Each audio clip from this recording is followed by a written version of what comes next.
Untuk apa kita tidur satu tempat tidur yang sama tapi dengan mimpi-mimpi yang berbeda? Lebih baik kita tidur tempat tidur yang berbeda tapi dengan mimpi-mimpi yang sama. Jemaat, jangan kasih tinggal bupati mimpi sendiri.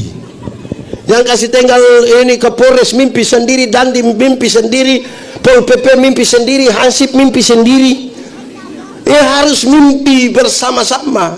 Aku berkata kepadamu, kasihilah musuhmu, berbuatlah baik bagi yang membencimu, mintalah berkat bagi yang mengutuk, berdoa bagi yang mencacimu. Kalau pipi kirimu ditampar, berikan juga pipi kanan. Aku yang memilih kalian.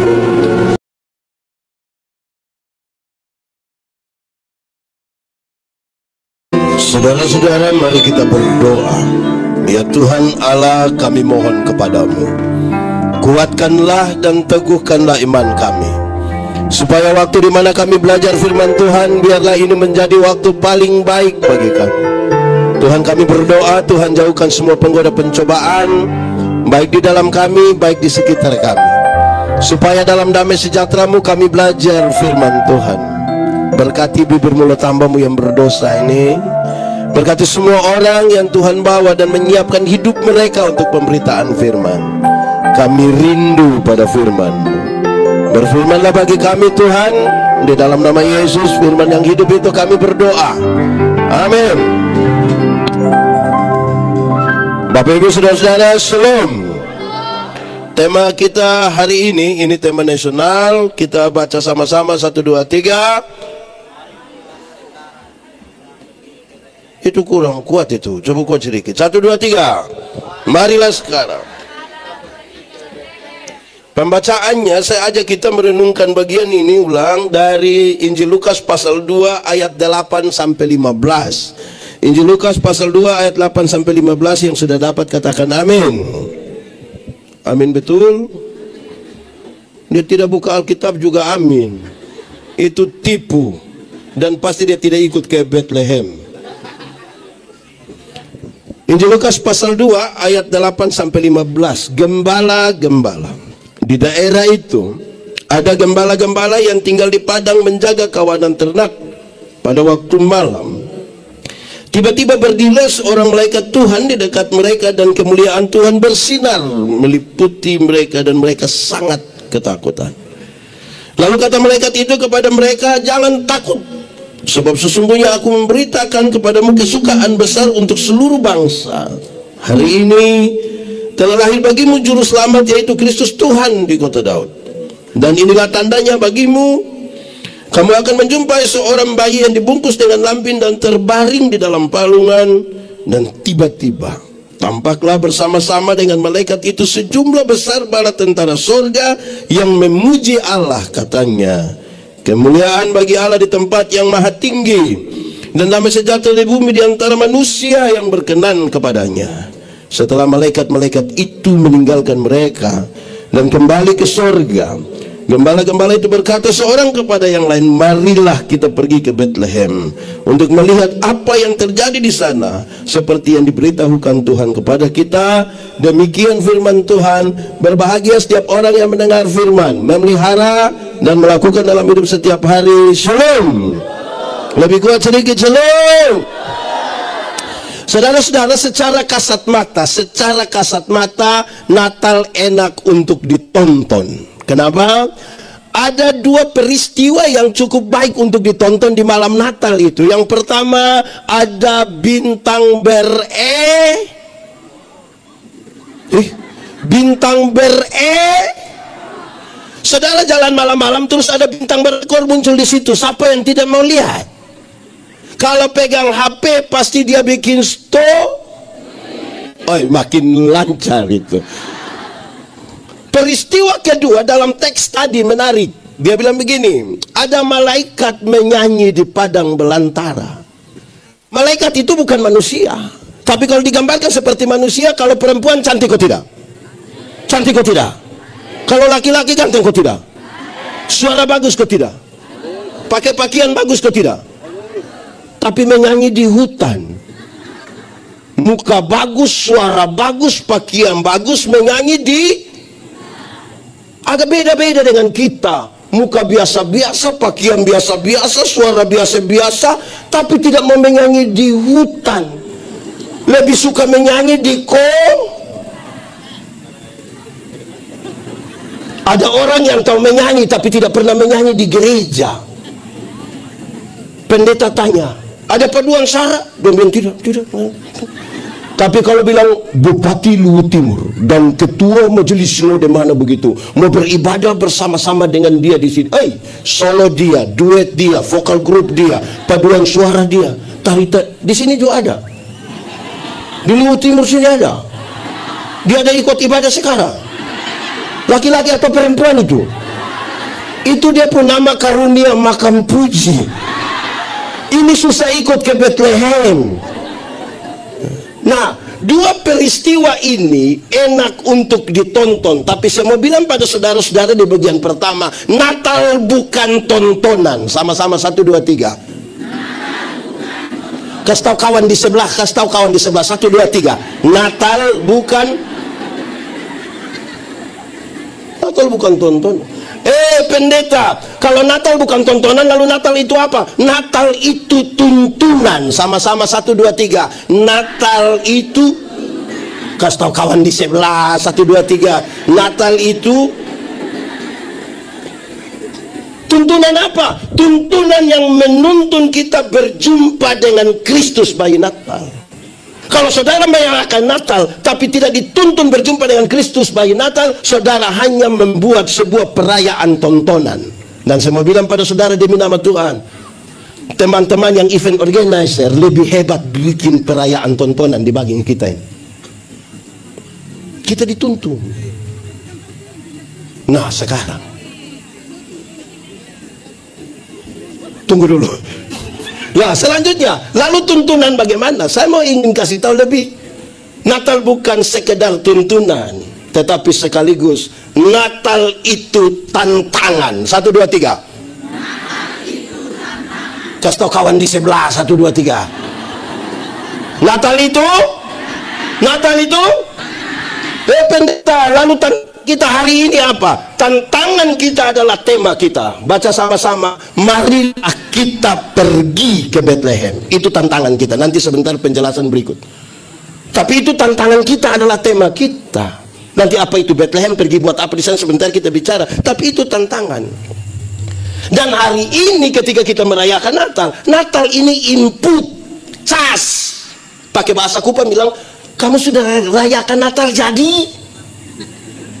Sudah Natal jadi? Natal jadi kenapa? Kan itu dia punya maksud begitu. Nah, saudara-saudara, ini bacaan yang puluhan tahun kita baca. Saya mau ajak kita merenungkan bagian-bagian ini sampai pada kemudian kalimat itu muncul, marilah kita pergi ke Bethlehem. Kronologi paling pertama adalah peristiwa di Padang Belantara. Lokus pertamanya Padang Belantara. Pertanyaan paling gampang adalah, pendeta, kenapa di Padang Belantara? Jawabannya adalah, kisah di Padang Belantara tidak bisa dipisahkan dari kisah dalam Kejadian pasal 4. Kisah dalam Kejadian pasal 4, Kain dan Habel. Di padang itu tempat di mana kakak adik mesti bersayang. Tempat di mana mereka harus berbagi kasih. Tempat di mana mereka menikmati indahnya alam semesta. Justru di padang itu Kain tega sekali membunuh adiknya Habel. Sehingga nyanyian perdamaian dari sorga pertama-tama dinyanyikan di tempat-tempat di mana persaudaraan kita penuh dengan kepalsuan. Kita duduk bersama-sama tapi kita bernyanyi bersama-sama tapi orang bertanya, pendeta, kenapa Kain tega sekali membunuh adiknya Habel? Karena perjumpaan antara akal dan perasaan sudah tidak lagi berimbang. Perjumpaan yang tidak berimbang antara akal dan perasaan, orang tidak pandang mana saudara, mana bukan saudara. Puncaknya Kain tega membunuh adiknya Habel. Saya mau tanya kita dulu, jemaat. Di sini jemaat 10. Jemaat. Di Luwu ini persaudaraan aman.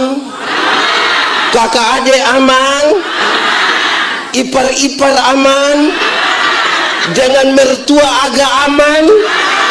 Saya lihat saudara mulai kacau dengan mertua ini. Hubungan antar gereja aman, tidak ada dusta di antara kita.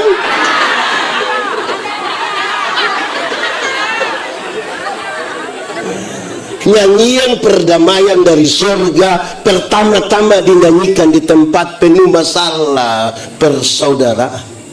Apalagi pilkada baru lewat. Coba angkat tangan yang pendukung nomor 8. Kan jadi masalah. Tapi saudara-saudara, itulah beda manusia dengan ayam. Manusia diberikan akal dan perasaan. Ayam itu ada otak atau tidak? Tapi ayam tidak pakai otak. Makanya tidak ada sekolah untuk atau di luar ada sekolah untuk ayam. Ayam itu ada hati, ada atau tidak? Dia punya nama? Hati ayam. Tapi ayam tidak pakai perasaan.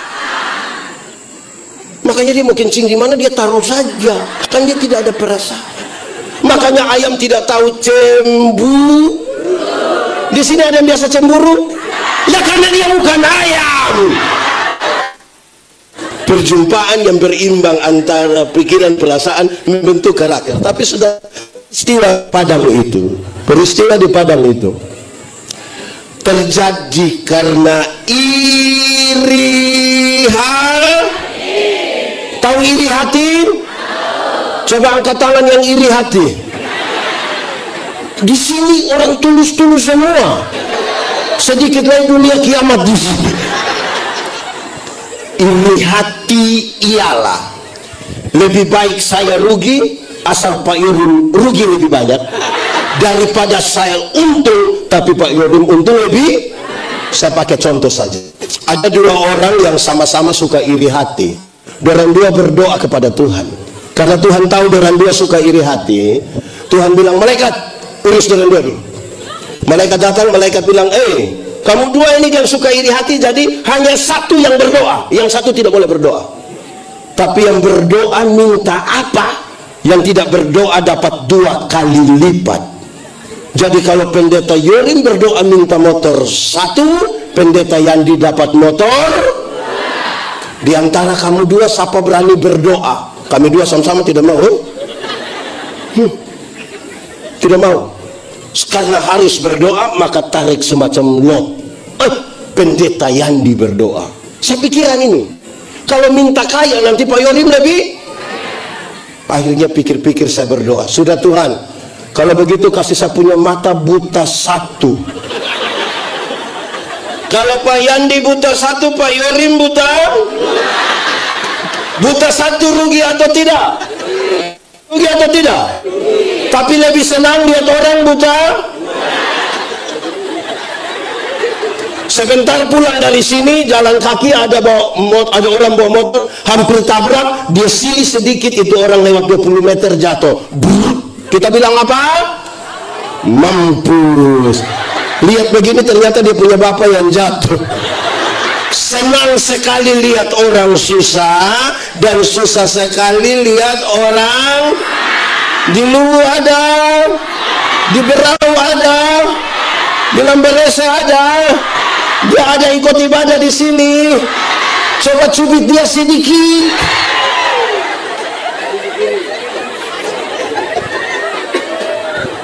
Orang yang macam gitu itu orang lain yang beli kulkas, dia yang kedinginan di rumah. Ada begitu? Dia paham apa? Lama-lama orang lain yang beli motor, dia yang tidak tidur di rumah. Dia bilang istri, mama, yuk coba cek dulu. Cek apa? Dia kredit ke cash. Orang punya urusan. Ada juga yang begitu di sini. Betul-betul ada. Ada ikut ibadah. Dia pakai baju warna. Hati-hati jawab hitam dia. Hati. Nah, itu peristiwa di Padang Belantara. Peristiwa di Padang Belantara. Dia lokus pertama di Padang. Tapi yang kedua, Yang kedua, berita apa di padang itu? Ada malaikat datang. Berita apa yang disampaikan? Ini kronologinya bilang begitu sampai nanti kita mau pergi ke Bethlehem. Kalimatnya bilang begini, ada dua kalimat yang menarik yang disampaikan pada waktu itu. Satu, jangan takut. Sama-sama 1, 2, 3. Kasih tahu kawan di sebelah, 1, 2, 3. Melihat mereka semua ada ketakutan, berita yang pertama bilang jangan. Saya mau bilang pada saudara, jangan takut itu berita Injil. Injil itu pembebasan. Supaya mereka yang tinggal dalam ketakutan akan bangkit dan hidup lagi. Pembebasan. Tapi kan, ada banyak orang Kristen, ada banyak gereja masih suka kasih taku orang. Apalagi menjelang Natal. Orang suka bawa film neraka diputar di kampung-kampung. Orang kampung nonton film neraka tuh, aduh neraka tuh pendeta. Hei, saya tidak pusing dengan neraka. Minimal pendeta mesti tahu. Saya tidak tahu, tidak apa-apa. Kenapa? Kalau saya harus masuk surga bukan karena ketakutan di neraka, tapi karena Kristus mati bagi saya. Saya melayani di banyak rumah sakit. Ada oma-oma tua sekali. Kita pergi, kita berdoa. Oma, iya pendeta, kita berdoa ya. Iya, tapi pendeta doa habis oma mati. Tapi oma mati masuk surga. Terus kita jelaskan sedikit. Terus dia bilang, pendeta, mati hari ini atau besok sama saja. Tuhan yang memberi, Tuhan yang mengambil. Terpujilah nama Tuhan. Bahkan di lembah kekelaman, di lorong-lorong maut, dia siap berhadapan dengan kematian. Supaya kalau ada anak muda datang ke saya, dia bilang begini, pendeta Yandi, saya rasa saya manusia paling berdosa di dunia. Pendeta Yandi bilang, Adi, pendeta juga orang berdosa, tapi cinta Tuhan lebih besar dari kita dua punya kesalahan. Itu Injil. Bayangkan kalau ada anak muda datang kasih tahu, pendeta Yandi, saya rasa saya manusia paling berdosa. Iya, saya lihat engkau punya muka berdosa ini. Saya lihat itu. Engkau kalau tidak bertobat, kaki tangan akan patah buang semua. Berita apa itu? Di sini ada yang biasa kasih takut orang. Ingat, yang biasa kasih takut orang itu setan. Injil itu pembebasan. Saya mau tanya ibu-ibu dulu. Ibu-ibu, kasih makan anak umur 2 tahun gampang atau susah? Kenapa susah? Dia lari-lari kan? Dia lari-lari begitu ikut dia punya papa atau dia punya mama? Dia kejar, sudah setengah jam terus dia punya mama bilang begini, ini anak tidak bisa mengerti orang tua sedikit. Anak umur 2 tahun suruh mengerti dia punya mama yang 40. Ibu-ibu, kalau anak-anak tidak mau makan, omong dia baik-baik. Adek, makan sayang biar sehat, biar tambah besar, bisa tolong papa mama. Ini anak tidak mau makan, dia punya mama bilang, makan itu ada omong. Terus itu orang juga datang, wah, di sini ada yang begitu. Itu om-om yang biasa kasih takut anak kecil ada di sini. Itu om yang mana, itu kasih tahu dulu. Besok kita sudah tua, itu anak sudah besar. Dia kasih takut kembali kita. Apa yang kamu tidak mau orang perbuat kepadamu, jangan perbuat kepada. Aduh. Jemaat, kalau malam-malam itu anak belum bisa tidur, jangan kasih takut dia. Omong baik-baik, adek, ayo tidur sayang, biar bangun pagi tubuh sehat. Ini anak tidak mau tidur, dia punya papa mama sepakat kasih mati lampu. Setelah mati lampu, dia punya bapak keluar lewat pintu belakang menuju jendela kamar, dan dengan yakin sekali dia punya bapak garuk jendela. Dia punya mama sengaja kaget. Hah, itu. Om, ada sudah tidur, Om. Ini keluarga tipu-tipu. Tidak bisa ikut kebet. Di sini ada keluarga yang tipu-tipu begitu. Tipu-tipu anak kecil tapi sedikit-sedikit bilang darah Yesus berkuasa. Tuhan Yesus tolong. Jemaat. Injil itu ada dua. Ada berapa? Dua. Kalau pakai bahasa Indonesia bilang ya dua. Pakai bahasa Inggris bahasa lu jam 2. Ya, Injil itu ada dua. Satu, mati masuk surga. Sama-sama. Mati masuk surga. Untuk apa badan bagus-bagus, pakaian ketat-ketat, hidup kaya raya, mati masuk neraka. Kurus-kurus, susah-susah, lemah-lemah, mati masuk surga. Mana yang baik? Badan bagus-bagus, kaya raya, mati neraka. Susah-susah, mati masuk surga. Mana yang baik? Mana yang baik? Dua-dua tidak baik. Yang bagus itu badan bagus-bagus, pakaian ketat-ketat, hidup kaya raya, mati masuk. Kita saja ini yang Tuhan baru kasih sedikit kepercayaan, sudah lupa Tuhan. Dulu belum ada kios, keliling semua gereja yang ada di Luwuk berdoa. Minta kalau Tuhan berkenan ada tempat usaha. Tuhan izinkan dia ketemu satu petugas koperasi. Dapat. Oh, di sini kenal petugas koperasi dulu. Kenal. Harian atau mingguan? Nah, sudah buka kios. Hari Minggu tidak gereja. Pendeta datang tanya, Pak, kenapa tidak gereja? Nanti kios apa jaga? Ada begitu di sini? Dia pun kios, nama kios apa itu manusia begitu? Tuhan baru kasih kios, belum kasih tambang nikel, baru kasih kios, lupa Tuhan. Dulu belum lulus polisi, belum lulus tentara, masih honor di ASN, honor apalah itu. Itu berdoa di semua pendeta, minta Tuhan berkenan biar kita diterima, amin, haleluya. Diterima, langsung bikin syukuran. Gaji pertama untuk Tuhan, gaji 3 sampai hari ini yang sudah tidak lagi. Yang pertama, terus mulai cari alasan menolak pelayanan. Tidak mau jadi penatua, diaken, pekerja gereja, tidak mau. Alasan hanya satu kata, apa itu? Apa itu? Ada juga di Luwuk. Ada di sini. Tunjuk.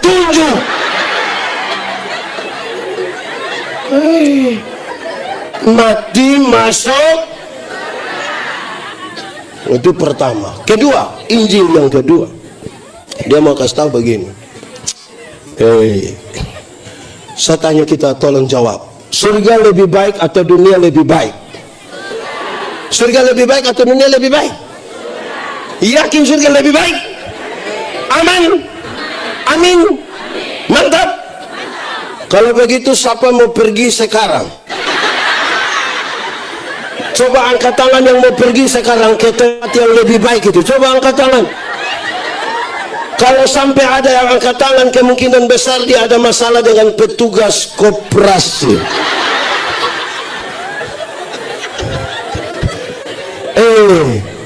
Jemaat sudah mati ini. Jemaat. Biasanya kalau kita bilang kenapa belum mau mati, pendeta, belum waktu Tuhan. Sama-sama. Saya memang belum pergi ke surga yang lebih baik dari dunia, tapi tanda-tanda kerajaan surga sudah mesti ada di dunia di mana saya tinggal. Jadilah kehendakmu di bumi seperti di.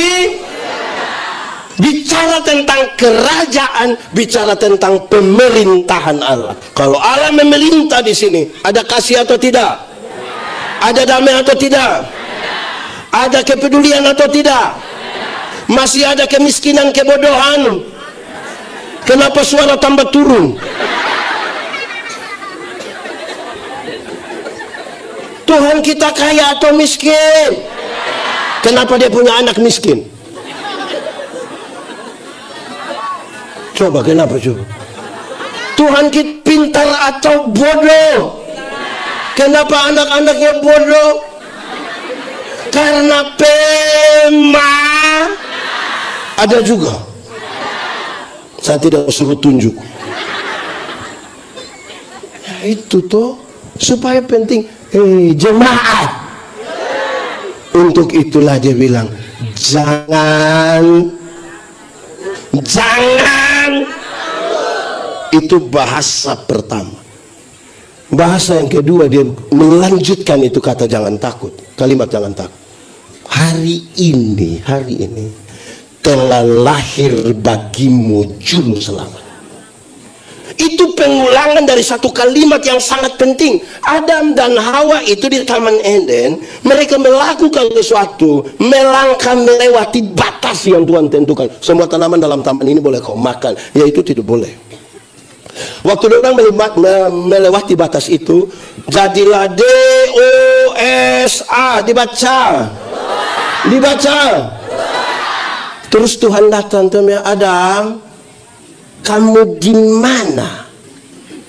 Pertanyaan itu bukan karena Tuhan tidak tahu Adam sembunyi di mana. Tuhan tahu kok tidak? Tuhan tahu kok tidak? Sudah tahu kenapa tanya? Tuhan tahu kok tidak? Sudah tahu kenapa tanya? Adam, kamu di mana? Untung Adam tidak bilang, kamu nanya. Adam cari masalah itu, Adam mau mati tuh. Ini pertanyaan mengirim pesan. Adam, kenapa engkau memutuskan hubungan dengan saya? Adam, kamu di mana? Kami di sini, Tuhan. Buat apa di situ? Kami sembunyi, Tuhan. Kenapa kamu sembunyi? Kami telanjang, Tuhan. Kenapa kamu telanjang? Kami ada makan ini, bos. Sampai suka makan. Orang dua baku tuduh, tuan dua sini. Tuhan panggil, Tuhan kasih pakaian. Tuhan yang bikin pakaian bagus ke tidak? Kenapa suara kecil? Tuhan kasih makan. Tapi kemudian Tuhan bilang begini, keluarlah kamu dari Taman Firdaus. Di luar Firdaus tetap ada makanan, di luar Firdaus tetap ada pakaian. Tapi tinggal di luar Firdaus berarti tinggal di luar dari inti kehidupan. Makanya sampai di Golgota, ini sebuah rentetan yang panjang. Di Golgota itu penjahat yang begini, Yesus, ingat akan aku kalau engkau datang sebagai raja. Kalimat ini berulang. Yesus bilang, hari ini juga aku bersama-sama dengan kamu di dalam. Hari ini juga aku membawa kamu masuk kembali ke dalam inti kehidupan. Jangan takut, telah lahir bagimu juru selamat. Kalau begitu cari Tuhan jangan hanya sekedar mau sembuh dari penyakit. Tuhan bisa sembuhkan orang kok tidak? Tapi bukan dia datang untuk sembuhkan orang saja. Ada banyak orang tidak kenal Tuhan lebih sehat kok dari kita. Yang biasa minum cap tikus itu, Shopee itu, minum dari 3 hari lalu sampai tadi pagi istirahat sedikit minum ulang, dia tidak tahu sakit. Kita yang mengaku kenal Tuhan ini kena gerimpit pulang pilek. Jangan cari Tuhan sekedar hanya untuk kaya. Tuhan datang ke dunia bukan sekedar bikin orang untuk kaya. Itu bukan tujuannya. Ada banyak orang tidak kenal Tuhan malah lebih kaya dari kita. Betul betul tidak? Itu koruptor, itu kaya-kaya semua. Dalam punya rumah 2, 3, 4, 5, sampai tidak suka tinggal di rumah, sampai tinggal di penjara sana. Tapi kaya-kaya semua.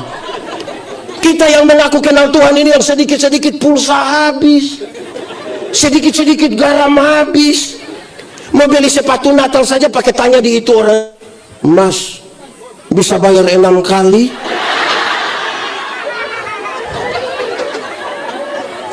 Lalu Tuhan datang ke dunia untuk apa? Kalimat Tuhan Yesus dalam rangka jangan takut, dia kasih tahu bilang begini, carilah dahulu kerajaan Allah dan kebenarannya, selamat dulu, yang lain itu di kekayaan, kehormatan di, umur panjang di, jabatan di, istri di,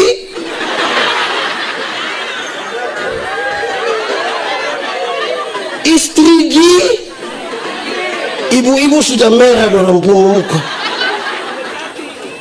Gitu.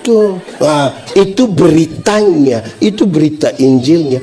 Kronologi pertama Lukasnya, kronologi kedua adalah beritanya. Tapi sekarang kepada siapa? Gembala. 1, 2, 3. Sama-sama kita tahu dalam masyarakat Palestina, gembala itu orang yang tidak bisa dipercaya,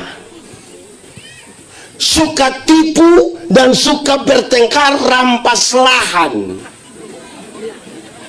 untuk kepentingan pakan ternak. Pertanyaannya, yang duduk semua ini bisa dipercaya?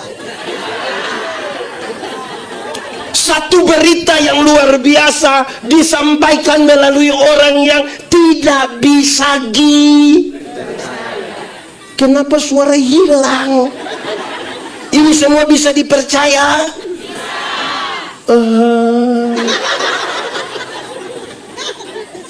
Ini orang yang akan membawa berita Injil ini mendefinisikan diri dulu. Saya bisa dipercaya atau tidak? Saya mulai dari contoh ringan untuk kita pahami bagian ini.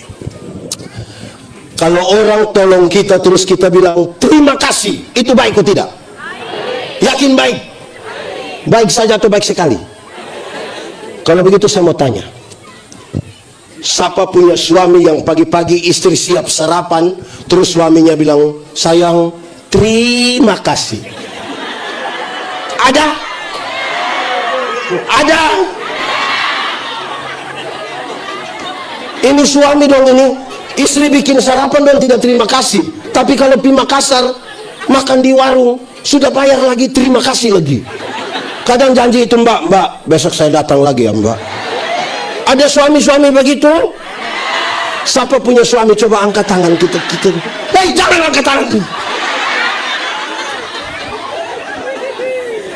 Nah, terus setelah dengar khotbah ini, suami pikir betul ini pendeta yang diomong betul ini.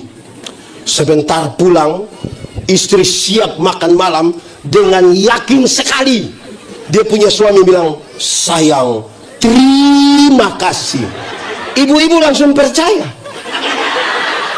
Coba kasih saya, ibu-ibu langsung percaya kan? Bisa langsung percaya? Ini kan suami sendiri, kenapa tidak percaya? Ini orang sudah mau jadi orang baik ini, mendefinisikan diri sebagai orang bisa dipercaya. Sekarang dia bilang terima kasih. Dia punya istri saja pikiran. Pasti suami bilang sayang, terima kasih. Dia punya istri pikiran itu. Istri pasti pikir ada dua. Yang pertama pasti istri pikir begini, tidak tahu roh apa naik sampai suami. Atau yang kedua, jangan sampai istri pikir begini, jangan-jangan ini hari terakhir. Dia tiba mendefinisikan diri sebagai orang baik. Itu susah. Betul kok tidak? Ini yang duduk di sini ini bisa dipercaya semua ini. Mantap. Tidak ada akun palsu. Yang hujat-hujat pasangan calon itu ada. Itu. Nah, atau saya mau pisah lagi. Biar yang bawa lampu dia pusing. Itu saya mau pisah lagi.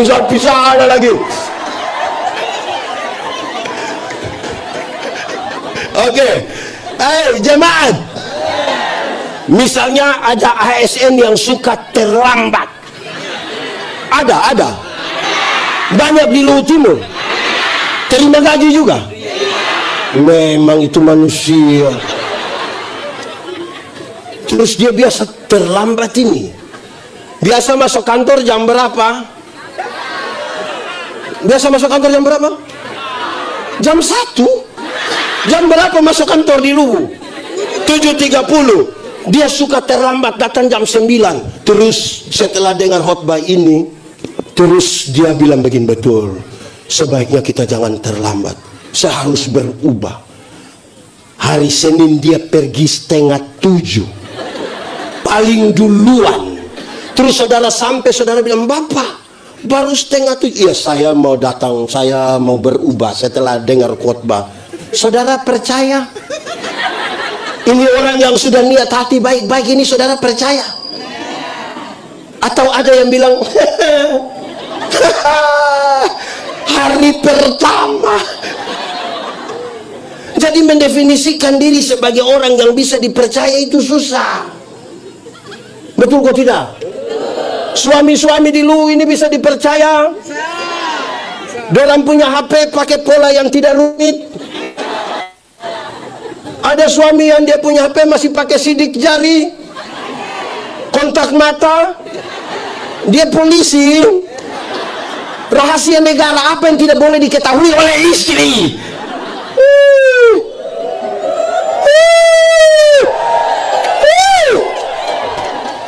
Mendefinisikan diri sebagai orang bisa dipercaya. Berita ini kita yang bawa. Saudara pernah kok tidak dengar kalimat bilang begini, kamu ini pergi ke gereja tiap hari tapi sama saja? Pernah dengar itu kalimat? Atau sendiri omong? Itu menunjukkan bahwa input kita tidak menghasilkan output. Terlalu jauh terpisah antara hari Minggu dan hari Senin. Hari Minggu bilang haleluya, hari Senin gila. Sampai Sabtu, Minggu haleluya, Yesus baik, baik.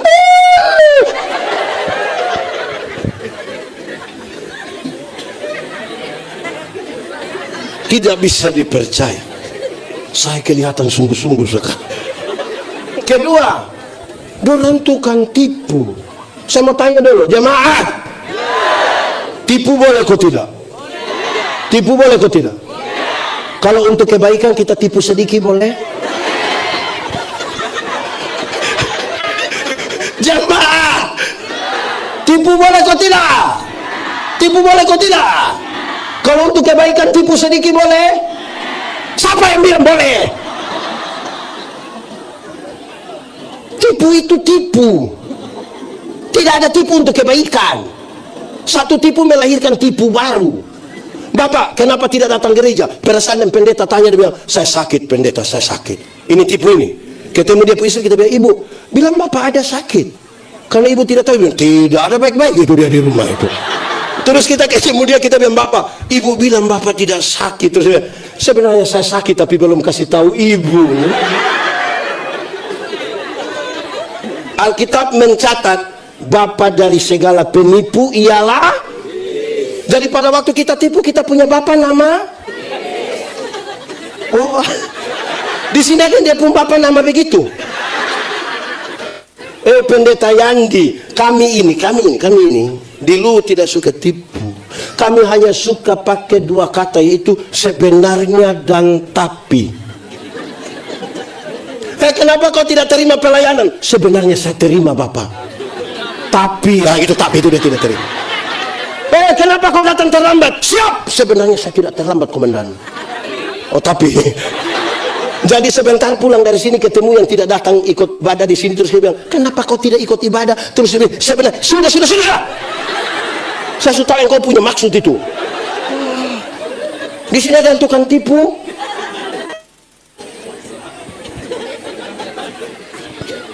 Ada satu anak umur 1,5 tahun. Baru belajar bicara. Dia punya bapak kepala desa. Ini anak setiap kali mau kencing, dia minta tolong dia punya bapak kasih kencing. Tapi dia punya bapak perasaan, mas anak kecil suruh saya kasih kencing. Akhirnya dia ajar dia punya anak, adek, kalau adek mau kencing, adek kasih tahu, bilang adek mau menyanyi. Itu jurus berhasil. Setiap kali dia punya bapak dengan staff, mau kencing dia datang, dia bilang, papa, yo, adek mau menyanyi. Dia punya bapak bangun putar-putar kasih kencingin anak, selesai. Satu waktu dia punya papa mama berangkat ke Jakarta, titip ini anak dia punya om dorang. Tengah malam ini anak mau kencing, dia kasih bangun, dia punya om, yo, adek mau menyanyi. Dia punya om karena tidak tahu, dia punya bilang, jangan nak, ini sudah tengah malam nak, jangan. Oh, ini anak rasa tidak bisa, bilang, om, adek menyanyi. Dia pun bilang, nanti itu orang di sebelah barat turun. Cek, ini anak rasa sudah tidak tahan. Dia bilang, om, adek sudah tidak bisa, adek harus menyanyi sudah. Dia punya om juga sudah kasihan, dia punya om bilang, sudah nak, kalau begitu adek menyanyi pelan-pelan di om punya telinga. Ini anak bangun dia kencing di dia punya om puteli. Saya mau tanya dulu, siapa yang salah? Om atau bapak? Bapak atau om? Om atau bapak? Bapak atau om? Kenapa bapak yang salah? Makanya kalau ya katakan, tidak katakan, benar katakan, salah katakan, menyanyi katakan, kencing katakan, berani yang kau rubah sedikit. Kan kasihan itu om toh. Di sini ada yang tukang-tukang tipu-tipu itu. ASN jujur-jujur, suara hilang, polisi, tentara, pendeta jujur. Kan ini refleksi toh. Beta juga.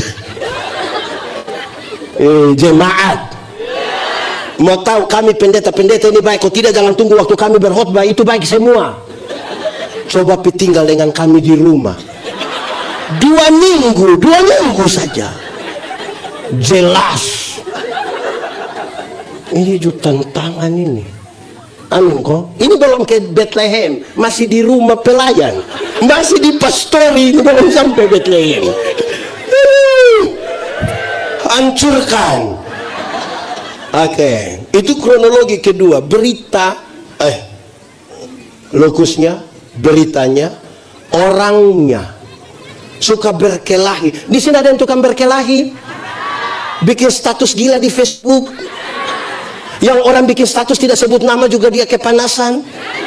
Dia teruskan ke tetangga.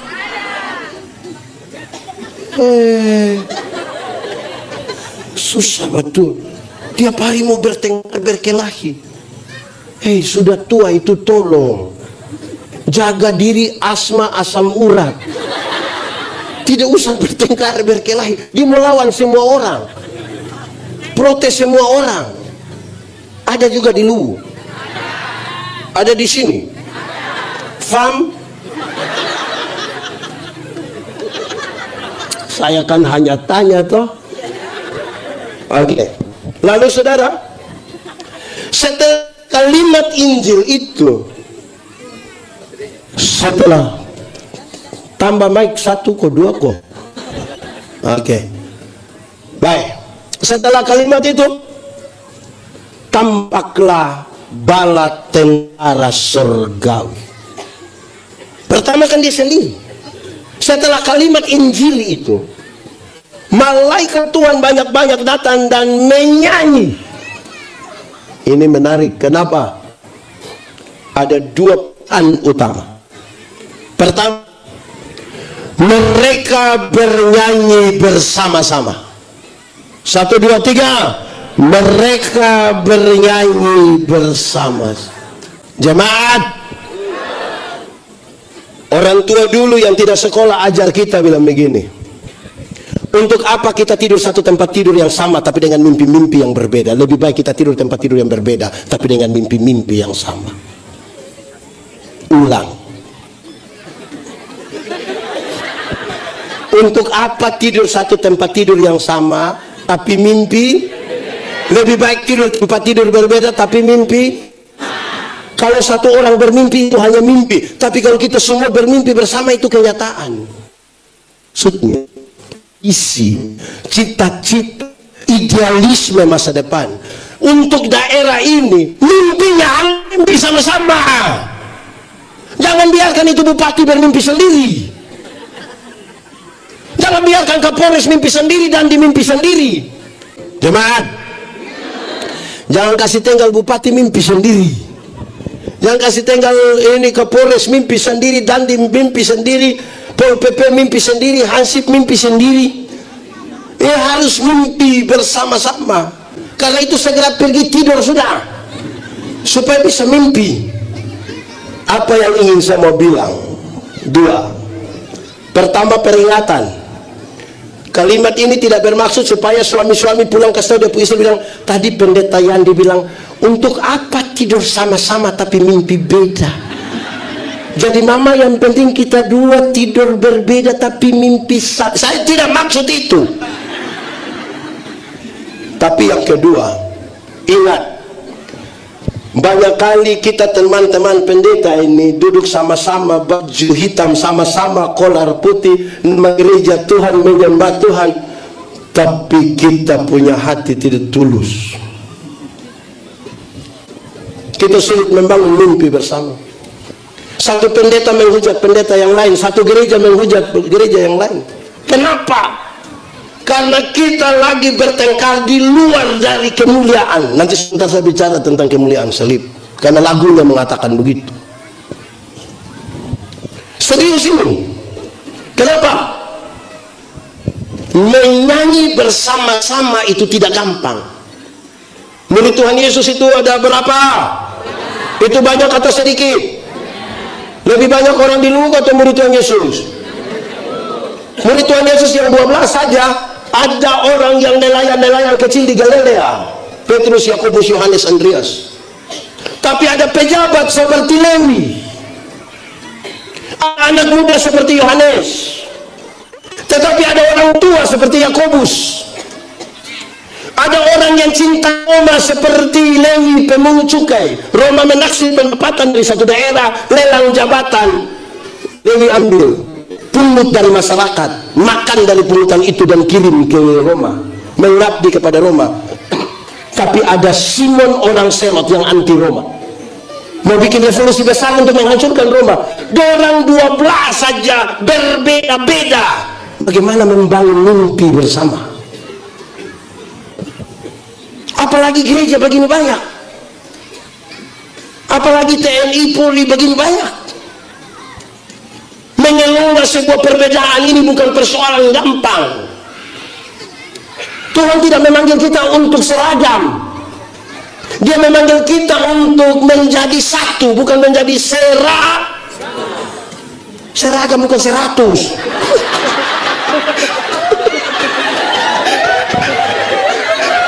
Aduh. Dipanggil menjadi bukan dipanggil menjadi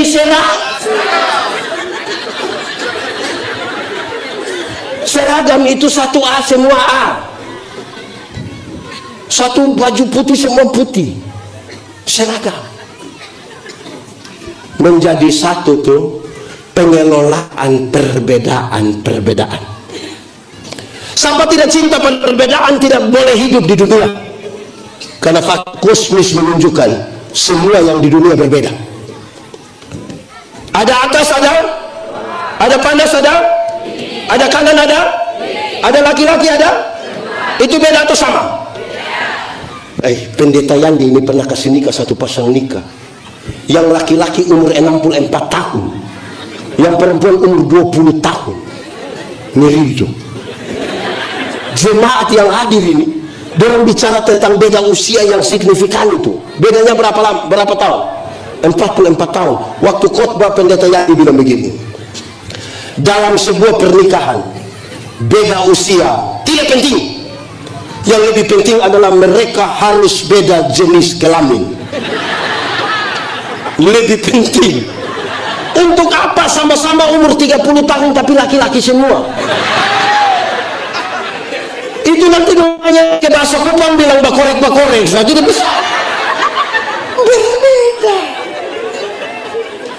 Mengelola ini perbedaan, mau menyanyi, kan panggilannya menyanyi bersama toh. Itu harus ini, saudara tahu kan, video ini beredar luas. Ketika saya bilang begini, mengelola perbedaan itu harus seperti makan kolak. Tahu kolak? Pernah makan kolak? Nah, kolak terdiri dari apa? Pisang, ubi, santan. Sudah jadi dia punya nama? Kolak. Sudah jadi kolak. Kita makan pisang, masih rasa pisang atau tidak? Masih. Tapi ada cita rasa baru yang ditambahkan sebagai bagian dari sebuah kebersamaan. Tidak ada upaya untuk saling menghilangkan. Masih bisa kumpul di satu tempat, nama periuka, pancika, tupperware-ka. Tapi beda-beda toh. Ada yang polisi, ada yang ASN, ada yang ibu rumah tangga, online terus. Keluar. Ya toh. Atau siapa di antara kita yang dia mau makan kolak, dia pergi makan pisang di sana, pindah lagi makan ubi di sana, pindah lagi minum santan di sana, baru terakhir dia duduk di atas kompor di sini. Kan tidak begitu? Beda tidak apa-apa. Kumpul pendeta-pendeta banyak ini mantap, tapi kita berefleksi. Ada gereja yang suka menuduh, gereja di dorang itu tidak ada roh, itu tidak ada. Di kita yang roh sampai keluar, separuh keluar lewat jendela, separuh keluar. Jangan begitu dong. Kita ada anak orang pulang dari Makassar bawa baju 4, anak pertama langsung bilang papa terbaik. Anak kecil sini, mana yang kita punya anak? Semua kan berbeda. Cara Tuhan berjumpa dengan seorang ibu rumah tangga beda Tuhan berjumpa seorang pendeta. Cara Tuhan berjumpa seorang polisi beda Tuhan berjumpa seorang tentara. Beda Tuhan berjumpa seorang ASN. Supaya perjumpaan yang berbeda, karena Tuhan sangat besar itu. Waktu orang berkumpul begini bercerita tentang perbedaan itu, kita mengatakan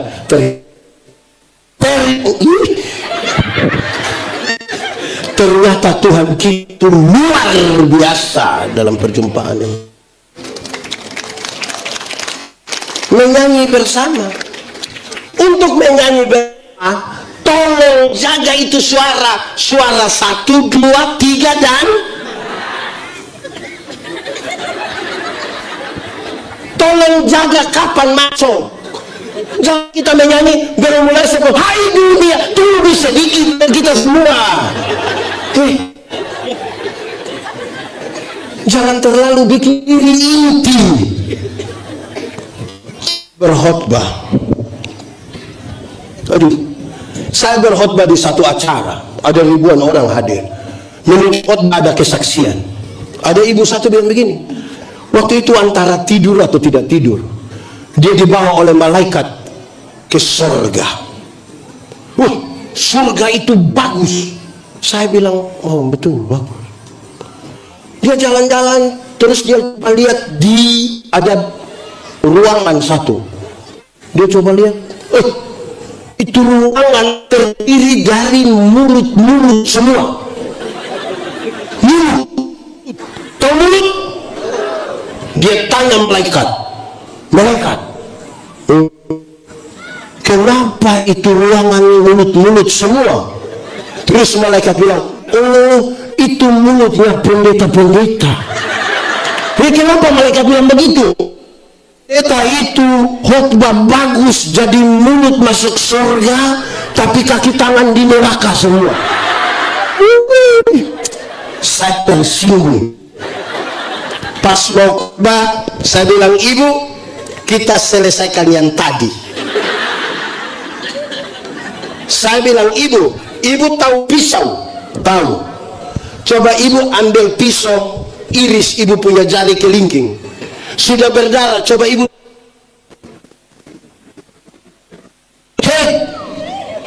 Sudah berdarah, coba ibu bilang begini, sudah rasa. Dia bilang, tidak bisa.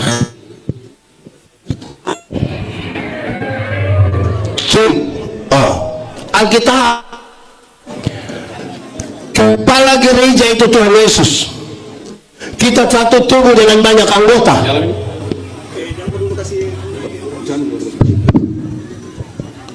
Cek. Ada kepala gereja.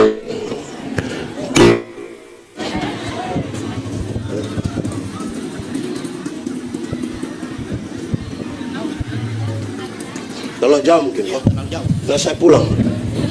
Dah pulang di sini. Aman kok? Mantap. Cek. Oke. Saya bilang, ibu, Alkitab mengatakan Tuhan Yesus kepala gereja dan kita adalah anggota-anggota dari satu tubuh. Mata karena dia mata tidak lebih penting dari tangan. Kaki tidak lebih penting dari telinga. Semua dengan fungsi yang sama, fungsi yang berbeda tapi dengan maksud yang sama. Siapa di antara kita yang malam-malam perut sakit mau pergi ke WC, terus kaki bilang perut, maaf, pergi sendiri. Alkitab mengatakan kalau tangan terluka, mata menangis. Dan kalau mata menangis, tangan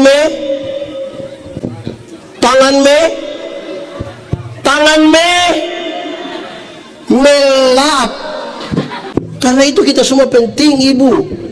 Jadi kalau mau masuk surga, mulut, kaki, tangan, perut masuk semua. Ibu jangan bikin pengajaran sesat. Masa mulut sendiri masuk dan itu mulut pendeta?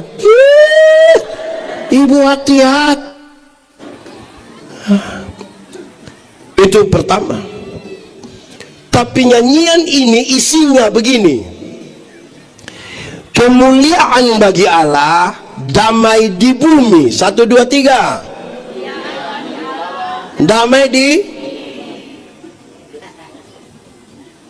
Tidak boleh ada satupun kemuliaan manusia yang melebihi kemuliaan Allah. Tidak boleh ada satu manusia pun yang oleh karena alasan tertentu merampas kemuliaan Allah. Tidak boleh. Bertalenta dan berkarunia seperti apapun kita, tidak boleh. Saya pendeta Gemit, gereja Masih Injili di Timur. Kami punya periodisasi itu 4 tahun. Boleh 2 periode di satu tempat, 3 periode di satu klasis atau wilayah. Ini jemaat dorang ini jemaat dong ini. Kalau dorang suka satu pendeta, ada yang pergi di kantor sinode bilang begini, sinode, jangan kasih pindah dulu kita punya pendeta. Kenapa? Kami sementara membangun. Oh, dia kepala tukang. Jadi kalau dia pindah itu pembangunan tidak jadi. Itu kalau suka pendeta. Kalau tidak suka pendeta, dia bilang,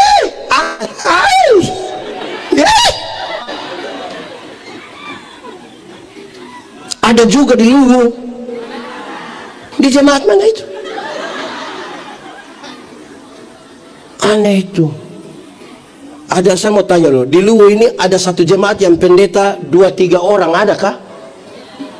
Ada kok tidak? Yang satu jemaat pendetanya ada 2 atau 3 ada? Ada kok? Ini jemaat dong, ini kadang suka pilih-pilih pendeta. Betul? Dalam baca di warta, yang pimpin gereja pertama jam 7 pagi pendeta ini. Dia bilang, aduh. Setan.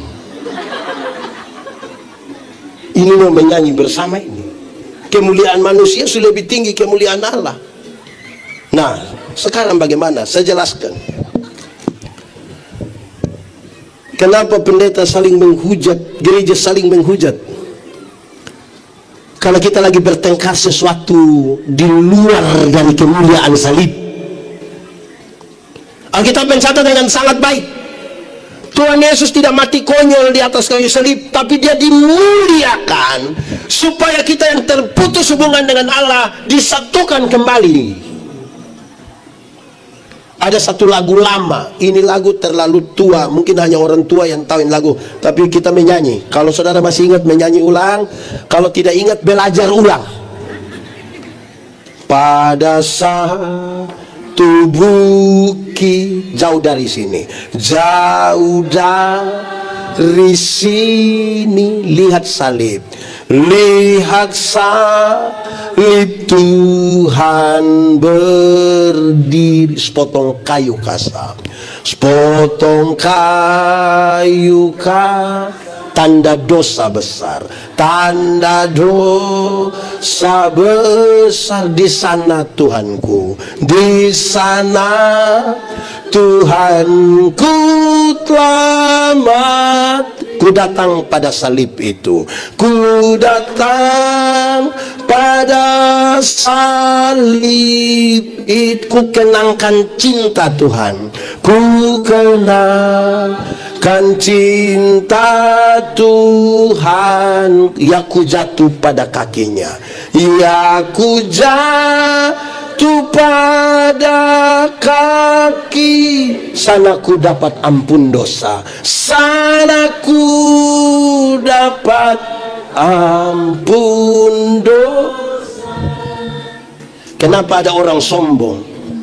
Karena dia suka melihat ke kiri dan ke kanan. Dia membandingkan siapa lebih bagus dari siapa. Tidak akan ada orang yang memandang pada salib itu dan menyombongkan dirinya. Tidak ada. Kalau hari ini saudara bertanya kepada Tuhan, Yesus, apakah engkau mengasihi aku? Seberapa besar engkau mengasihi aku? Dia tidak menjawab saudara. Kalau saudara tanya, seperti apa engkau mengasihi aku? Dia tidak jawab. Tapi dia merentangkan tangannya di kayu salib dan mati bagi saudara dan saya. Kalau orang datang pada salib itu, kesombongan tidak ada. Di sini ini ada yang sombong, golongan 2 mah sombong, gaya. Ada yang honor mah sombong.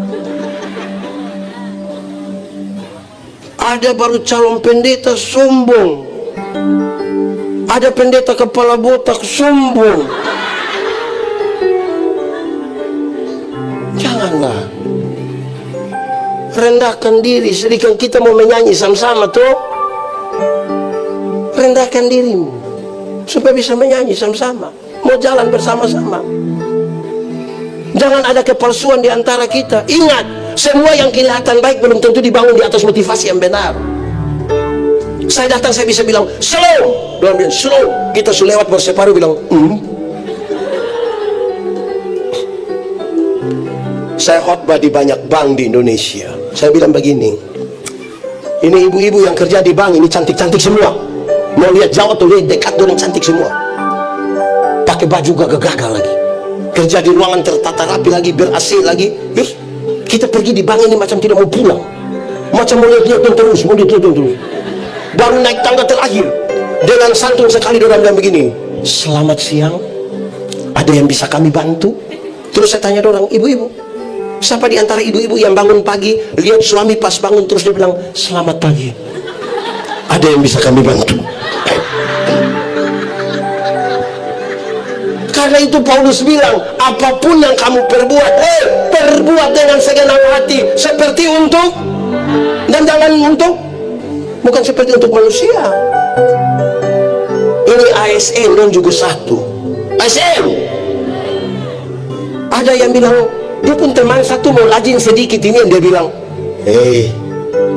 ini negara banyak yang urus, tidak usah terlalu sibuk lah. Pernah dengar itu kalimat? Atau omong sendiri? Kerja baik-baik, gaya. Mau menyanyi bersama-sama ini. Kemuliaan bagi Allah, damai di bumi.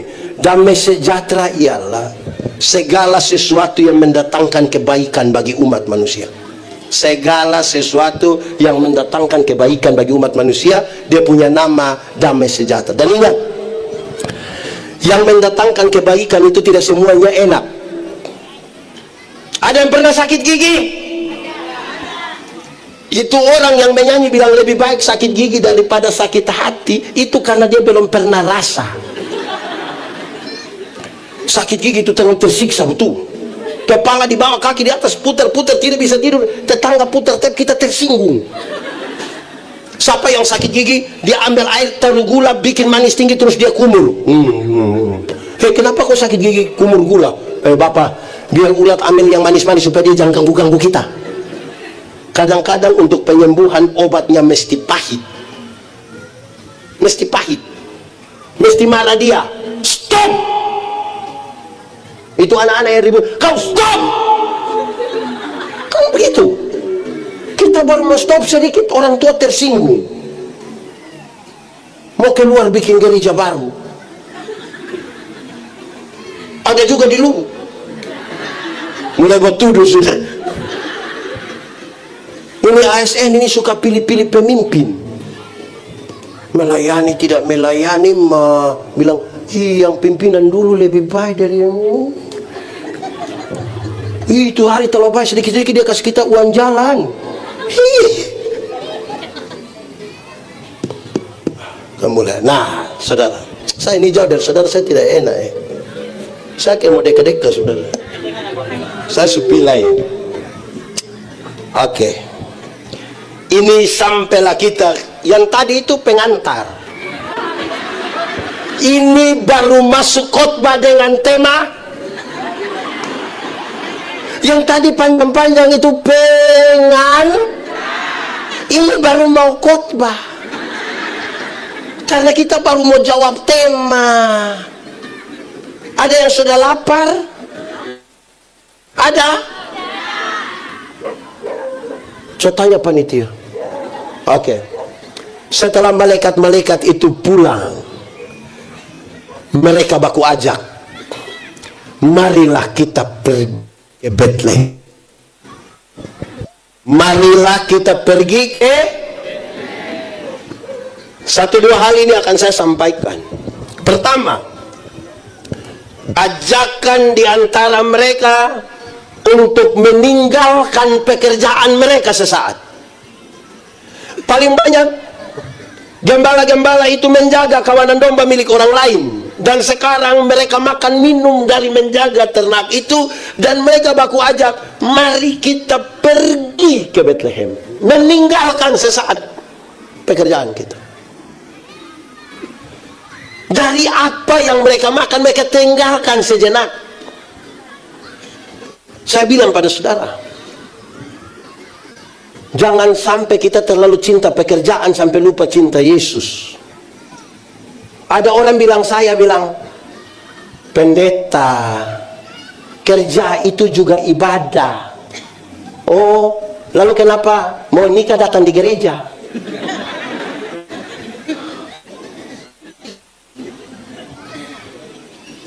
Kerja, ibadah.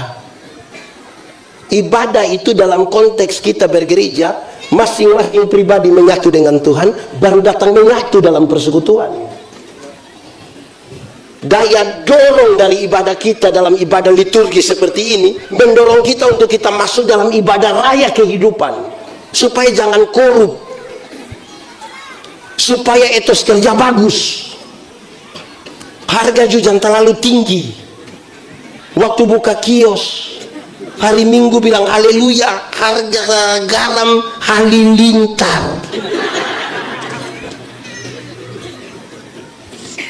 Kita bisa sukses dalam ibadah liturgis, tapi gagal dalam ibadah raya. Gagal. Tidak punya integritas. Karena itu, puluhan tahun yang lalu perusahaan-perusahaan besar itu mencari orang yang otak bagus.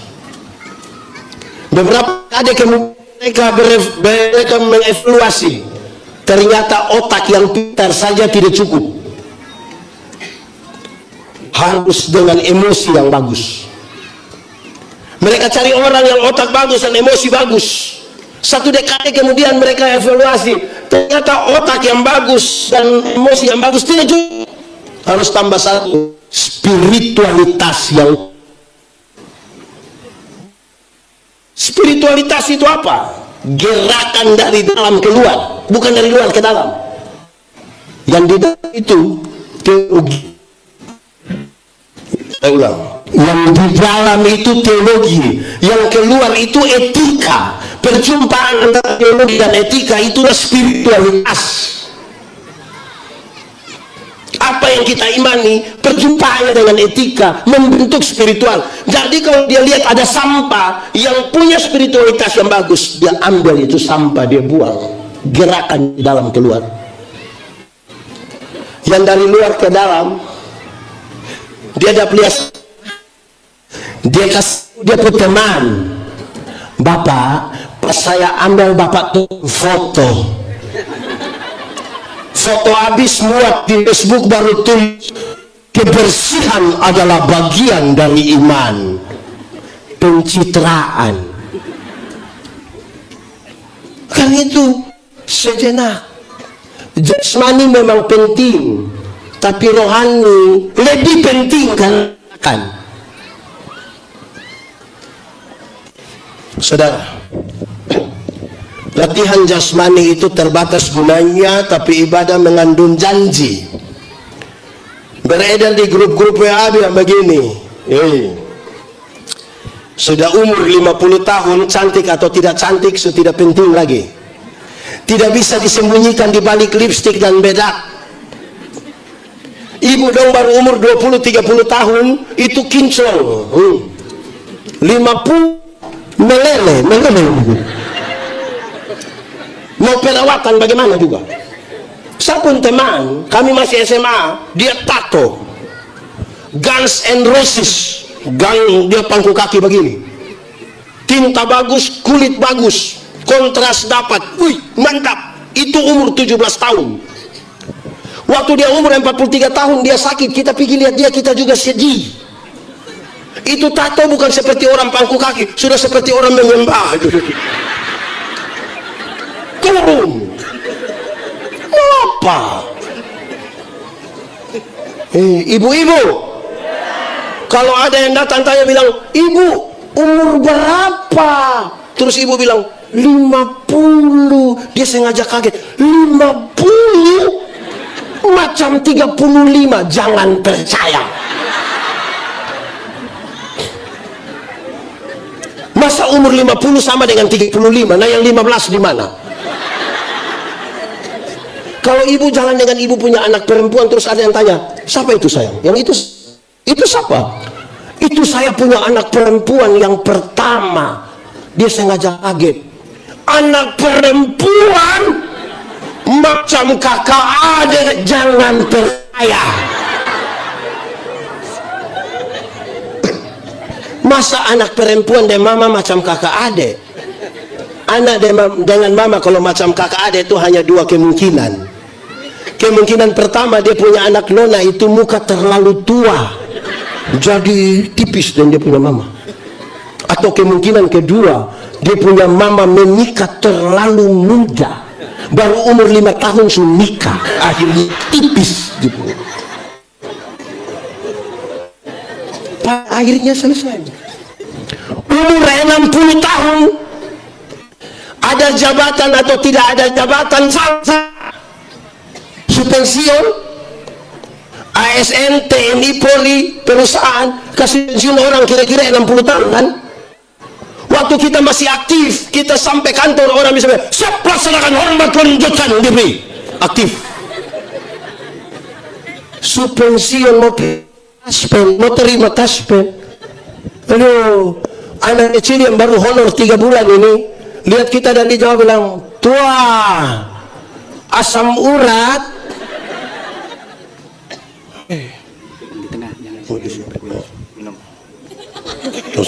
Bukan. Kita marah. Duduk di rumah pensiun.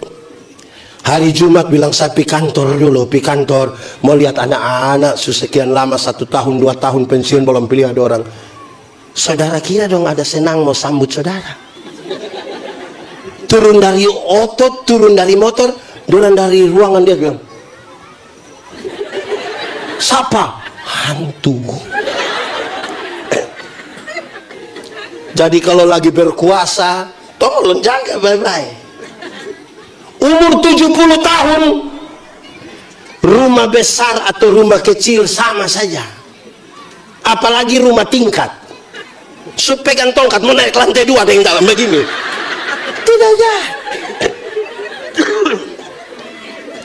Umur 80 tahun, kalau Tuhan izinkan kita umur panjang, umur 80 tahun, bahkan kaya atau miskin pun tidak penting lagi. Tidak mungkin lagi beli daging babi 2 kilo makan sendiri, tidak mungkin. Kolesterol, asam urat, diabetes, darah tinggi, gigi tidak ada.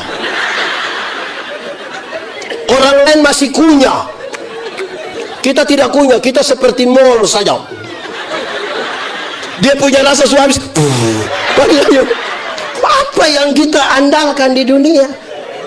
Jadi tolong kerja. Ada orang ini yang dia sibuk dengan tidak wajar di kantor. Orang lain masih sempat ganti pakaian seragam, dia tidak ganti. Istri tanya kenapa? Sibuk. Orang begitu, dia tahu menjadi kaya, tapi tidak tahu cara menikmati. Dia tahu cara mengumpulkan uang yang banyak, tapi tidak tahu menjadi bahagia.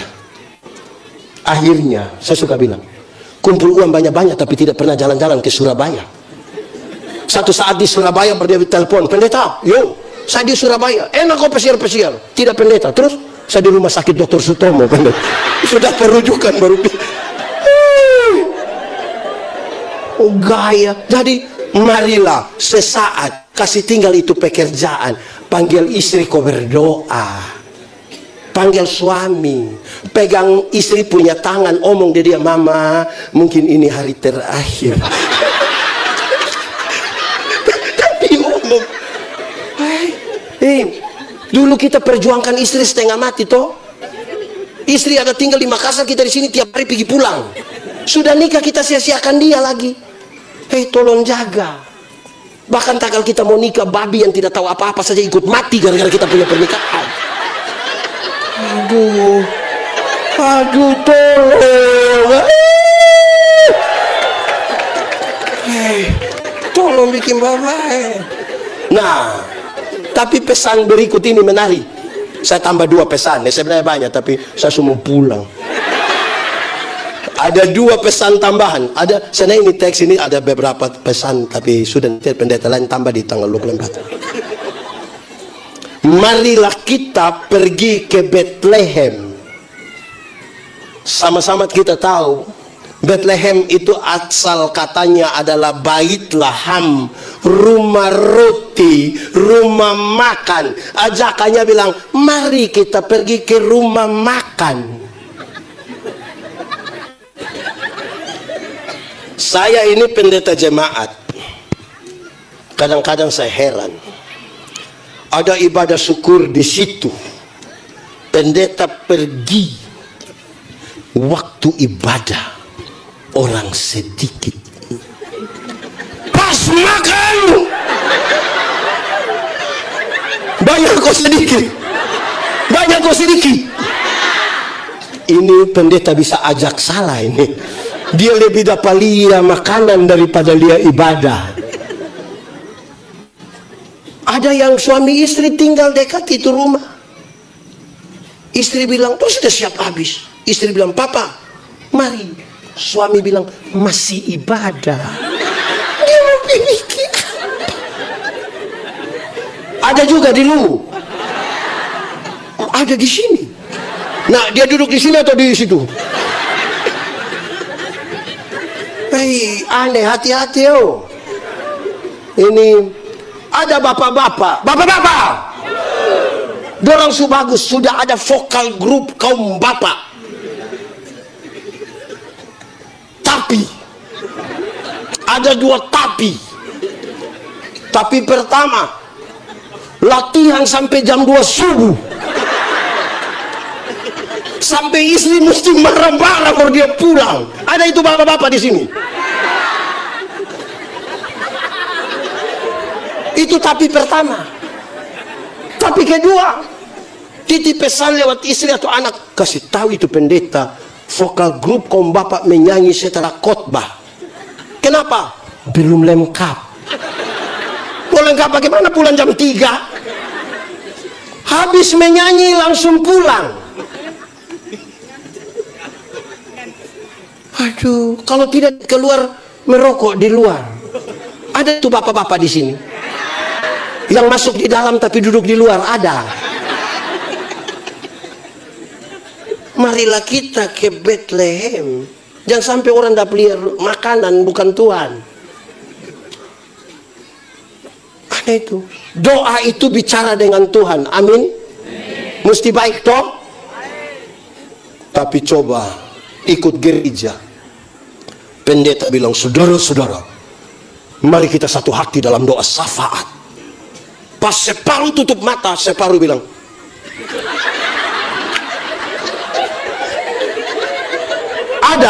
ada begitu. Dia mau ajak gimana? Ada syukuran, pendeta khotbah, pendeta bilang, Bapak Ibu saudara-saudara, bersama dengan keluarga kita menyatu dalam doa syukur. Pas mau doa, ibu-ibu semua ke dapur. Baku ajak, mari Jo. Sampai di belakang yang ketua dapur itu bilang, siap sudah. Ku tadi suka si panas, padahal hanya kacang berenebon. Orang ibadah dia kasih tinggal. Ada ibu-ibu yang jadi tukang kepala dapur di sini ada? Mana itu ibu yang mana itu? Itu ibu yang mana? Ibu yang mana itu? Ibu stop sudah, stop. Nanti sebentar baru bilang, ada yang Maria, ada yang Marta. Aduh, stop ibu stop. Jadi, ibu minta maaf ibu. Mari kita pergi ke Bethlehem. Oke. Itu kacang berenebon, itu memang kacang masalah betul. Dari zaman Yakub sampai ini hari hanya itu kacang saja yang bikin orang meninggalkan ibadah. Tagal itu kacang itu. Sebentar ada, memang repot juga. Nah, ada orang yang ibadah duduk di luar. Pendeta ada lihat ini, dia jalan keluar terus. Tapi pas mau terima berkat, pulanglah saudara-saudara ke dalam hidup dan tugasmu dengan selamat. Arahkanlah hatimu pada Tuhan dan terimalah berkat Tuhan. Dia cepat-cepat masuk langsung.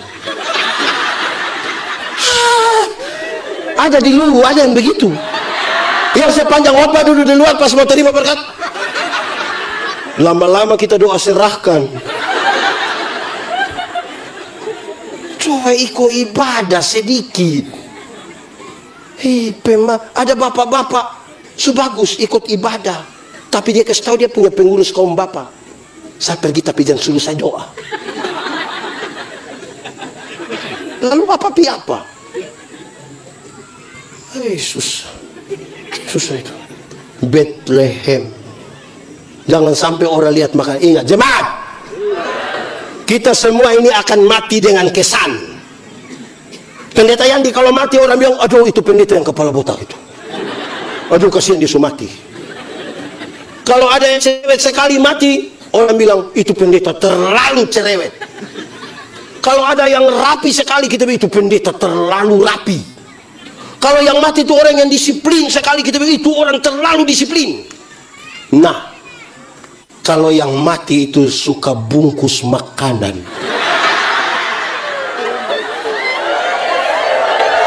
Ada dulu, ada ibu-ibu. Tunjuk dia sedikit. Yang mati suka bungkus makanan itu pasti pendeta tanya, yang mana ya? Terus dia bilang, ada pendeta. Yang mana? Itu kalau kita sebut pasti pendeta tahu. Yang mana? Itu yang biasa berbungkus.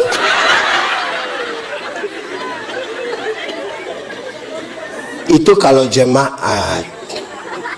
Kalau saya pendeta, saya bukan kita, saya pendeta yang itu gampang, dia punya satu lebih soft. Ada bungsu saya nama Jonathan, umur 8 tahun. Kalau pendeta Yandi pergi dan suka ini daging, pendeta Yandi langsung bilang, Jonathan paling suka ini.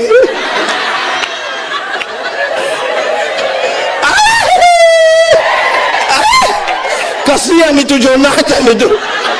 Jonathan paling suka ini. Langsung Tuhan nyonya pesta langsung bilang,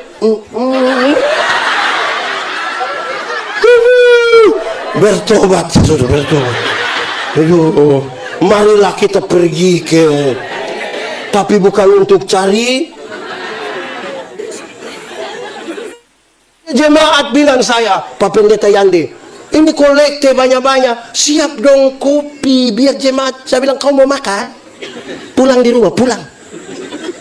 Kita pusing urus lu makan di gereja. Bungkus. Oke, sudah tambah satu cuma. Dengar, ajakan berikut. Mari kita pergi ke Bethlehem.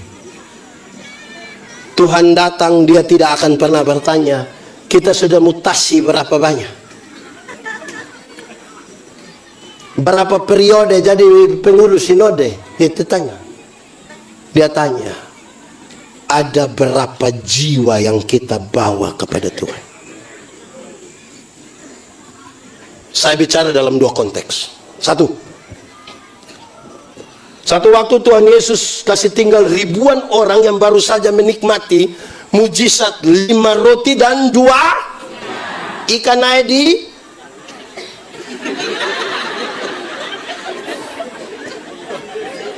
Ribuan orang, ada cerita kehebatan itu Tuhan Yesus kasih tinggal. Dia pergi ke Gerasa. Di Gerasa dia hanya akan berjumpa dengan satu orang yang kerasukan legion. Kalau kerasukan legion berarti dia kerasukan roh jahat, kira-kira 6.000 roh jahat. Berapa ribu? Bayangkan kita punya teman majelis, satu roh jahat dia punya otak saja kita pusing. Ini 6.000. Ini orang terlalu jahat. Bagi orang lain dia jahat, bahkan bagi diri sendiri dia jahat. Injil Markus mencatat begini. Ketika Tuhan Yesus mau turun dari perahu, roh jahat itu bilang, Yesus anak Allah yang hidup, apa urusanmu dengan kami? Rupa-rupanya roh jahat juga kenal nama Yesus. Jadi kalau orang Kristen hanya kenal nama Yesus, kita belum lebih hebat dari roh jahat. Injil Markus bilang, di daerah itu ada penjaga-penjaga babi menjaga babi kira-kira 2.000 ekor. Mereka meminta supaya mereka masuk ke babi-babi itu. Tuhan Yesus biarkan. Matilah 2.000 ekor babi. Orang-orang kehilangan pekerjaan. Mereka kasih tahu orang di kampung, datang usir Tuhan Yesus. Apakah Tuhan Yesus tega membuat orang kehilangan pekerjaan? Tidak. Bahkan tidak sama sekali. Lalu kenapa dia biarkan itu 2.000 ekor babi mati? Dalam struktur budaya Yahudi, babi itu haram. Orang Yahudi tidak makan daging babi kan? Tapi yang haram itu mereka pelihara 2.000 ekor. Sementara ada 1 jiwa hampir binasa, mereka biarkan. Itu yang Yesus marah. Alangkah lebih baiknya ada 2.000 ekor babi mati daripada ada 1 jiwa binasa. Sekarang coba hitung, kalau babi 1 ekor harga 4 juta kali 2.000 berapa coba? Berapa? 8 M. M itu apa? Bukan menobe. Nah, gereja mana pernah alokasikan 8M untuk pekabaran Injil? Uang banyak sedikit, Bethlehem, rumah roti, pesta. Siapakah orang gila itu? Orang gila itu kemungkinan kita punya suami. Ini kasat mata, ini mama-mama lebih banyak dari bapak-bapak, betul? Ini mama janda semua.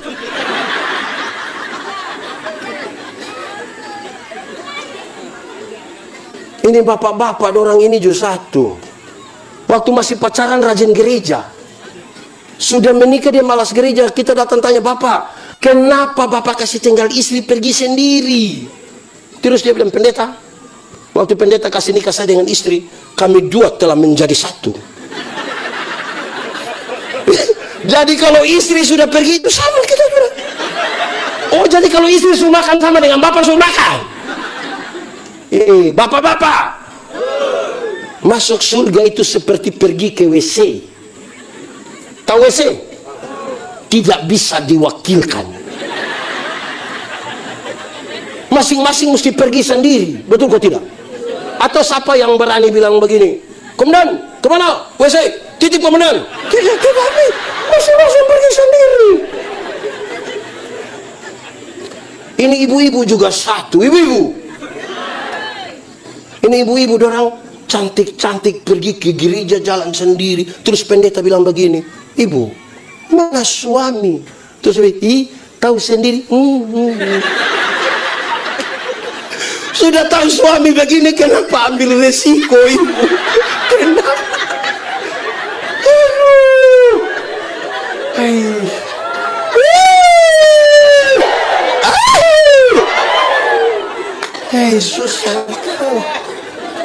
Susah ini. Aneh sekali. Ada 2 rumah jauh dari gereja, dekat hutan. Yang satu punya anak laki-laki, satu punya anak perempuan. Yang punya anak perempuan kasih tahu yang laki-laki, bilang, kakak, hari-hari Minggu begitu Tolong jemput, kau punya adik perempuan, antar ke sekolah minggu ya. Ini anak laki-laki datang jemput. Sampai sekolah minggu, yang nona ikut sekolah minggu, yang laki-laki mangkelereng di luar tunggu. Pulang sama-sama. Beranjak jadi remaja ikut katekisasi di gereja. Laki-laki jemput sampai gereja. Yang perempuan ikut katekisasi, yang laki-laki merokok di luar. Pulang sama-sama. Rupa-rupanya orang dua jodoh. Setelah menikah, yang ibu terpilih jadi penatua diaken pekerja gereja. Mau pelayanan di mana saja, suaminya siap antar. Tapi sampai sana ibu masuk pimpin ibadah, suami main kartu di luar. Tunggu. Satu waktu dorang mati sama-sama. Menuju pintu surga, Simon Petrus ada berdiri itu. Ini ibu datang, Simon Petrus bilang, "Shalom ibu, mari silakan masuk." Lihat DP istri masuk, suaminya juga cepat-cepat tuh. Pas suami mau masuk, Simon Petrus, "Bapak sabar dulu, Bapak sabar." "Kenapa Simon?" "Bapak sabar dulu." Simon, yang masuk itu sapu istri." "Ya saya tahu." "Loh kenapa kau tahan saya Simon?" Terus Simon Petrus bilang, "Bapak, saya tahu yang masuk itu Bapak punya istri. Tapi dari itu hari kan Bapak hanya antar-antar saja kan? Jadi minta maaf hari ini Bapak hanya antar saja. Bapak punya tempat di sebelah yang api-api itu tuh. Ibu-ibu, tadi ada yang suami hanya antar. Terus bilang kalau sudah selesai WA biar dia jemput, ada? Kalau ada pulang tolong kasih tahu dia ada salam dari Simon Petrus.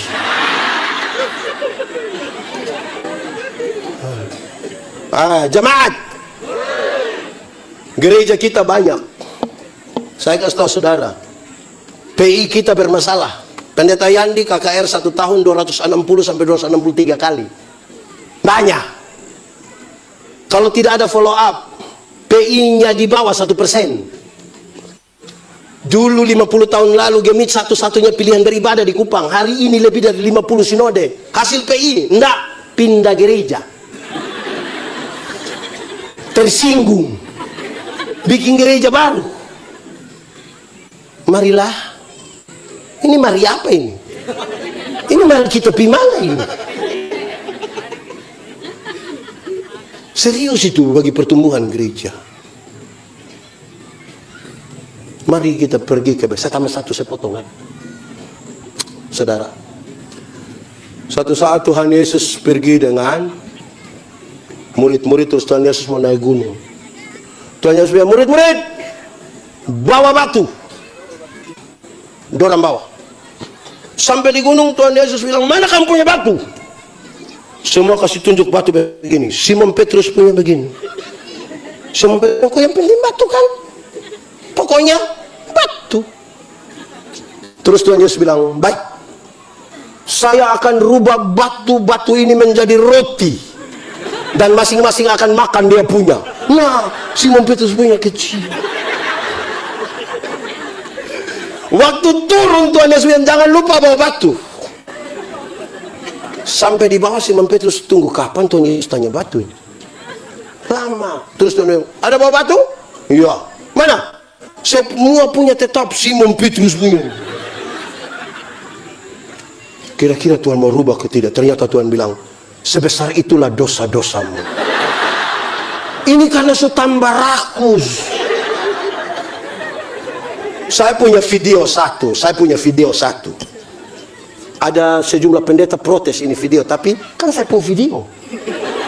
Kalau dia tidak suka ya dia bikin video kan? Kenapa dia marah saya? Tagal ada pendeta pergi ke satu acara. Ada oma-oma tua agak miskin itu. Bilang pendeta, "Pendeta, tanggal 14 boleh pimpin ibadah di rumah?" Pendeta bilang, "Aduh, itu saya sibuk sekali ya. Nanti penatua yang pergi boleh oma?" Boleh, enggak apa-apa. Makasih pendeta. Dorang ambil makanan, pulang, duduk sama-sama, terus basa-basi. Pendeta bilang, "Oma, ada mau bikin acara apa, bikin ibadah?" Oma bilang, "Oh begini pendeta, kita punya anak laki-laki yang paling tua baru saja dilantik jadi komisaris bank. Ada mau titip berkat sedikit." Pendeta bilang, "Sabar dulu Oma, tanggal berapa?" Tanggal Padahal berat. Terus Oma bilang tanggal 14. Pendeta, oh tadi kita kira tanggal 4. Kalau 4 kita sibuk Oma, 14 boleh bisa. Ini aduh. Untung di Luwu ada pendeta yang diomong. Saudara-saudara, ajak orang ke Bethlehem itu aja yang betul. Marilah kita pergi. Mereka pergi dengan senang. Senang pertama sebagai orang yang akan mengkonfirmasi berita dari sorga itu pada apa yang akan mereka lihat. Senang. Tapi Alkitab mencatat mereka pulang dengan sukacita. Senang dan sukacita sama kok beda? Senang dan sukacita sama kok beda? Beda kok sama? Sama kok beda? Beda kok sama? Beda! Senang itu berurusan dengan kepuasan yang kita terima. Sukacita berurusan dengan sikap terhadap keadaan. Menyangkut senang, Alkitab berkata, ingat, ada waktu untuk senang, ada waktu untuk susah. Jadi kalau saudara sementara senang sekarang, ingat, sedikit lagi susah. Kalau saudara sementara susah sekarang, mungkin sedikit lagi mati. Kan kita juga tidak tahu mati kapan. Tetapi menyangkut sukacita, Alkitab berkata, bersukacitalah senantiasa. Baik waktu senang, baik waktu. Kalau senang yang kita cari, dunia dapat berikan bagi kita. Uang yang banyak membeli kesenangan, tapi tidak membeli sukacita.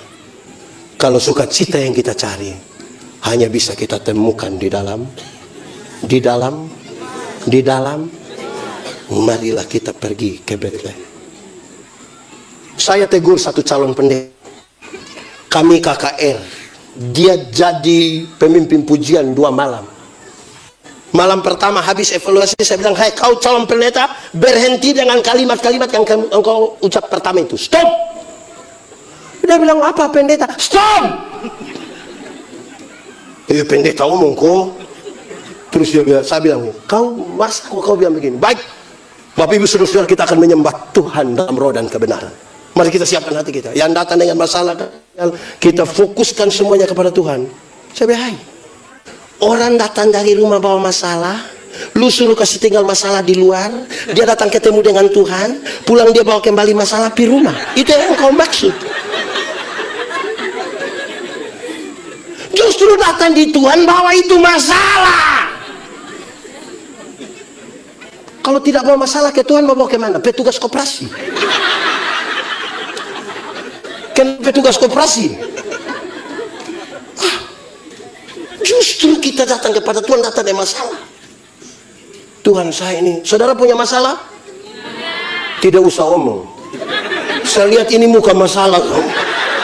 Masalah ialah kesenjangan antara harapan dan kenyataan. Kesenjangan itu yang kita mau datang kepada Tuhan. Tuhan, tolong. Banyak orang cari Tuhan untuk dapat senang. Banyak orang itu beribadah untuk senang, memuaskan diri. Saya punya 2 pengalaman kecil. Ini saya sudah berhenti. Saya khotbah di satu malam kunci tahun. Habis khotbah, ada ibu-ibu bilang, pendeta kita foto-foto dulu. Oke. Pas foto begini, ada ibu-ibu satu bilang, pendeta kita nanti akan undang pendeta lagi. Saya bilang, iya ibu. Kasih tahu jauh-jauh hari kan saya sedikit sibuk ya ibu. Dia bilang, iya pasti pendeta. Biar kita bisa ketawa-ketawa. Saya bilang, kenapa ibu? Coba ibu ulang. Coba ulang biar saya dengar. Coba ibu. Ibu kasih tahu saya bergumul dengan ini khotbah, terus ibu datang hanya untuk ketawa-ketawa. Ibu kalau mau ketawa-ketawa undang Sule. Jangan undang saya. Undang Sule. Saya ini mendoakan dan menggumuli ini khotbah. Ketawa-ketawa. Nanti pulang baru bilang, kau rugi tidak ikut pendeta yang di khotbah. Iya bagus. Iya. Dia bilang apa? Tidak tahu. Yang penting kami lucu.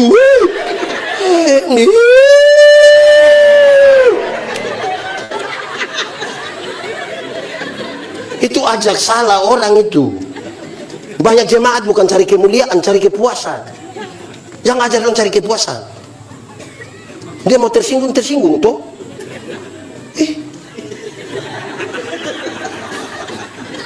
Lama-lama kita minta tolong Pak Polisi, tangkap dia.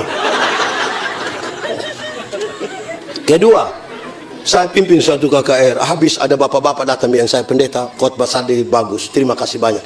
Puji Tuhan, mantap. Hei, coba kita punya pendeta juga khotbah begini. Saya bilang, apa coba bapak ulang, coba bapak. Hei bapak baru ketemu saya 1 hari. Ini khotbah juga saya suka keliling dunia, khotbah pakai ini khotbah. Tapi bapak baru ketemu saya, ini langsung bapak pun pendeta yang tiap hari khotbah kasih bapak ini, dia langsung salah. Hei bapak ini bangun mungkin tidak tahu doa pagi, bapak pun pendeta berdoa kasih bapak. Bapak ini makan mungkin tidak tahu berdoa, bapak punya pendeta doa makan kasih bapak. Tapi baru ketemu orang lain, bapak langsung saya baik, dia tidak. Dia bilang bukan saya pun maksud apa bapak, maksud apa, coba bapak bilang maksud apa. Ini jemaat.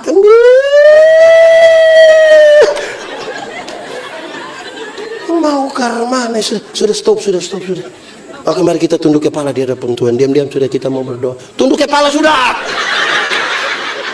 Tutup mata, kita mau berdoa ya. Oke, mari kita tunduk kepala di hadapan Tuhan, dan di situ tutup mata sudah. Angkat hati kepada Tuhan. Firman Tuhan berkata, kalau kamu dengar suaranya jangan keraskan hatimu. Minta Roh Kudus lembutkan setiap hati yang keras. Kita mau berubah toh. Aku berubah, sungguh ku berubah, waktuku serahkan hatiku. Oke, tetap sudah di situ, tutup mata, nikmati 1-2 menit dengan Tuhan, katakan sesuatu dengan jujur. Ingat, manusia bisa kita tipu, tapi Tuhan tidak bisa kita tipu. Dia lihat sampai ke kedalaman jiwa kita. Dia sungguh tahu kita di hadapan Tuhan. Aku berkata kepadamu, kasihilah musuhmu, berbuatlah baik bagi yang membencimu, mintalah berkat bagi yang mengutuk, berdoa bagi yang mencacimu. Kalau pipi kirimu ditampar, berikan juga pipi kanan. Aku yang memiliki